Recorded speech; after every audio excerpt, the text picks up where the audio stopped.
Hello, my lovely people.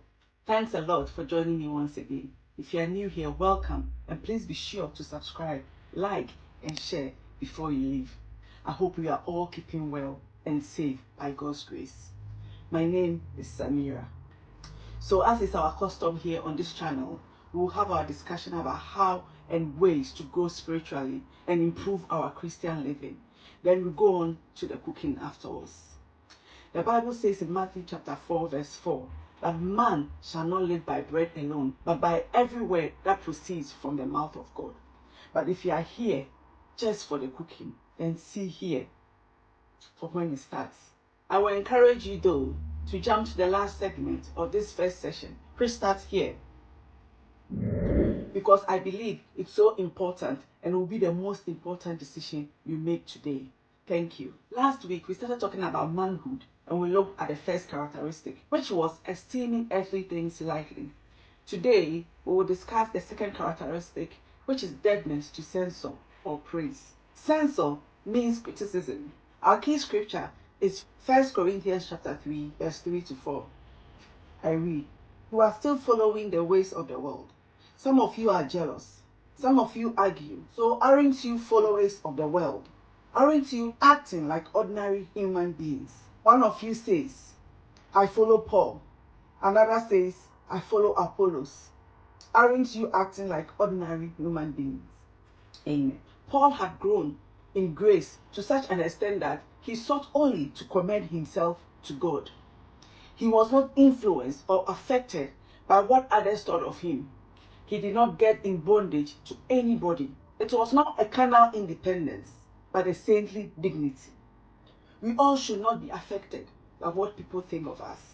Especially, we should not be affected by what people think of our faith. Paul himself said, "I am not ashamed of the gospel of Christ, for it is the power of God unto salvation." The law of love governed Paul. He was not easily puffed up, nor was he touchy or resentful. God's love was shed abroad in his spirit, and it dominated him. Immature Christians will feel slighted or puffed up if they are criticized, or even imagine they become restless, uneasy, and full of self-pity. On the other hand, if they are noticed and appreciated, they feel lifted up and full of self-importance. Maybe Christians are self-conscious and are even conscious of what others think of them. Therefore, they are tossed to and fro, childishly trying to be popular. The mature believer is God-conscious and ever conscious of what God's word says about them and to them, because he's able to testify with Paul that it is a very small thing that I should be judged of you or man's judgment. He's free to walk in and voice his convictions. Let us try to be like Paul, who fits the description given in the Amplified version of 1 Corinthians chapter 13, verse 5. Let us not be conceited, arrogant, and inflated with pride, nor be touchy or fretful or resentful. Let's take no account of the evil done to us, or pay no attention to any wrong we have suffered. Let us also not be puffed up by the praise we receive, for all we are is by the grace of God. And let us not pay attention to negative criticism. A fully matured Christian is there to censor or praise.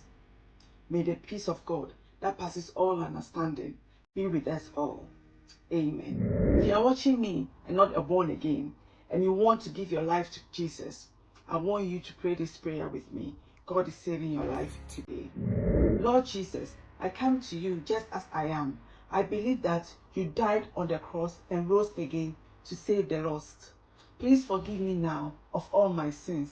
Be my Savior, my Lord, and my friend. Change my life. Make it new. Lord, help me to live every day for you. Thank you for saving me. In Jesus' name, amen. If you pray this prayer with me and you think you will need guidance on what to do next, please send me an email. My email address is in the description box below. Thank you all for taking time to listen. God bless you and keep you. Amen. Now, join me and let's do this cooking thing. Let's go do this cooking thing. Hello, hello, hello. Welcome once again to my channel. I hope everyone is doing fantabulous. Yeah. So today I'm going to be sharing with you one of my favorite. Actually, it's not just my favorite, but it's like Ghanaians, we love KELEWELE. Yeah. But yeah, in my home, sometimes we have a little bit of feasting where we eat street food. Yeah, I make them and we eat them. So today, I've made lots of them, and I'm going to be sharing with you the KELEWELE, you know, and bit of the feasting. Yeah, that one element of the whole feast. Yeah, I'm going to be sharing with you, and it's super easy for me because of um, the way I make my spices. I do have spices in advance that I do. So all that I need to do is just sprinkle some over, and yeah, ta-da!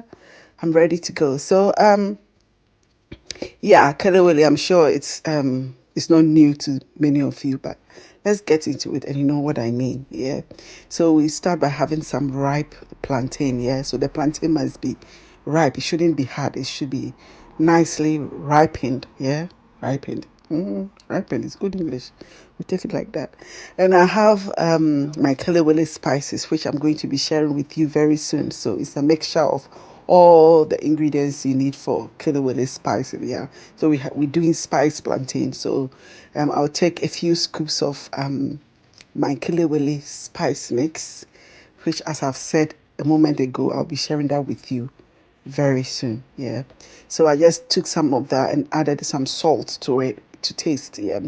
The reason why I like it this way, so that when you do it sticks to the plantain when you marinated the plantain with it. Yeah. It sticks to it and it doesn't fall off. Yeah, so here you can see that I added some extra ginger to it. I wanted to, that ginger kick more of it in it. Yeah. So I'm going to use it dry as it is. I'm not going to add any water or anything. Yeah. So I'll set that aside and I'll start to cut my KELEWELE or cut my plantain, right?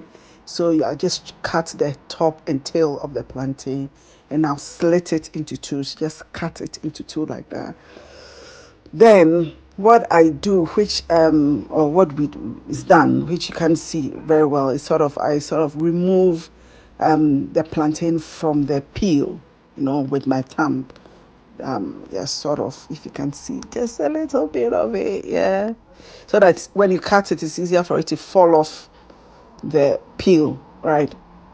So then you just cut it into slices. As you see, you slant it. So sometimes I actually divide the plantain into two again and just cut it straight blunt. No, I don't slice it. So but not the usual way, the traditional way of making KELEWELE back home in Ghana. Yeah, it's just how they cut it. So when you cut it, if you want that feel, you cut it that way. So that's how I cut it today. Okay, so now I sprinkle my spices on it, and so the spices got cloves in it, it's got wintia in it, selim, it's got pepper, it's got ginger, it's got a lot of all those ingredients you need for your plantain, the dry ones, and just seed them and you use it as and when. So I just coat it thoroughly everywhere, every part of it. A bit that you can't see is at some point my fingers went in and I was trying to get it to coat everything so that every plantain has some shito coating, so that it's nice and tasty everywhere. Yeah. So I set it aside and the next thing we'll be doing is to fry it. So I heat some oil. This is sunflower oil. And what I normally do is that I can wait for the oil to be hot, trust me. But then I always drop one plantain in for it to fry for a bit. Then in my head, I satisfy myself that now the oil is hot. So let me pour it in. Yeah. So yeah, so then you just, transfer your plantain into the oil and you fry. So here what is going to be happening is you fry, fry, fry, fry. So so as it's frying, I'm going to be telling you a little bit of about what I'm going to be doing in the coming week. So I'm going to be making different street food, Ghanaian street food, yeah.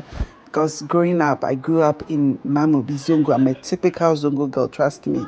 Regardless of where I went to school, it didn't factor in at all. I'm still a very good Zongo girl, yeah. So these are the kinds of things we eat every day. Like, we buy KELEWELE, we buy fried plantain, we buy domido, and all those street food that you get to eat. Yeah, so I'll be making some of those in the coming weeks here, just because of missing home nostalgia and those kind of things that you feel sometimes. So it is coming inside me, and that's what I'm going to be doing. So yeah, watch out for it and stay with me.